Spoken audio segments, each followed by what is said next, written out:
बिस्मिल्लाहिर्रहमानिर्रहीम। इमाम ज़माना को अगर माना है तो ईमान यह है कि मुफ्तरज़ इमाम की इताअत को अपने ऊपर फर्ज समझें। तो इमामी जो कहते हैं वो दीन है।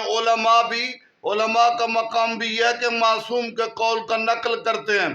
लिहाजा रिवायात में कि जब इमाम ज़माना आएंगे तो लोग देख कर जिद करेंगे, इसीलिए तो कहा गया सलाम अल हक़्क़िल जदीद, नया हक लेकर आएंगे। लोगों की मर्जी का नाम दीन नहीं, इमाम के बयान, इमाम का कलाम और इमाम का जो हुक्म है वो दीन बनता है। याद रखे, वही चीज फर्ज हो जाती है। इमाम अगर जो कुछ कहे वही होता है। इमाम कहे रात है तो रात ही होगी, इमाम कहे दिन है तो दिन होगा। इमाम की इताअत का मतलब यह कि जब इमाम महदी का ज़ुहूर होगा तो जो कुछ इमाम कहें, जैसा हुक्म करें वही दीन बनता है, वही फर्ज है। उसके अलावा सब कुछ बातिल है।